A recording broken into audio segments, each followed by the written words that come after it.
எதிர்கால தமிழகத்தை உருவாக்குவதற்கு இன்றைக்கு விஜயம் இடத்திலே தான் வருகிற 14ஆம் தேதி என்று கூட்டம் கூட இருக்கிறது. இந்த கூட்டத்தை பார்ப்பதற்கு பிறகு பொங்குமனமே வியக்க போகின்ற வரலாற்றுக்கு சொந்தக்கார நீங்கள், வரலாற்றை படைக்கக்கூடியவர் நீங்கள்.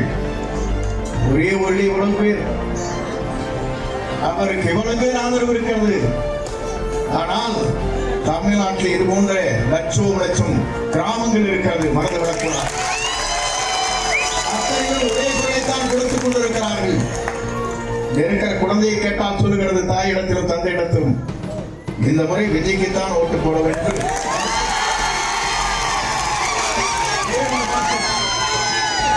ஆண்டவனை ஆள வேண்டுமா? மற்றவருக்கு இந்த வாய்ப்பு கிடைக்க கூடாதா? அவர் ஆட்சிக்கு வரக்கூடாது. நல்லாட்சி தமிழகத்தை நடத்துவதற்கு ஒரு புதிய முகத்தை தேடிக்கொண்டிருந்தீர்கள், கிடைத்து விட்டார்.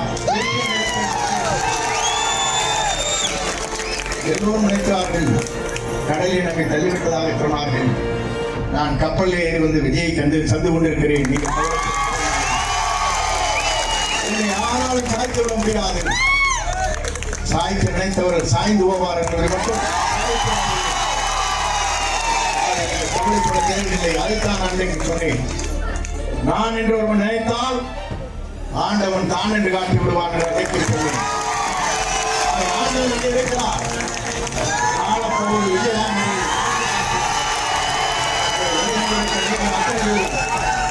ஒரு மனதோடு என்றைக்கும் உங்கள் வாக்களை சிந்தாமல் சிதறாமல் வாக்களை அளித்திருக்கிறீர்கள். நிறைவேறுகளை நமக்கு சின்னம் கிடைக்கப் போகிறது எனக்கு தெரியும். ஆனால் வெளியே சொல்லக்கூடாது. ஆணை வரும் வரையிலும் அந்த சின்னத்தை பார்த்ததற்கு பிறகுதான் நாடே வியக்கப் போகிறது, நாடே அஞ்ச போகிறது. ஏன் சொன்னால் இவரை வெல்வதற்கு இனி தமிழகத்திலே எந்த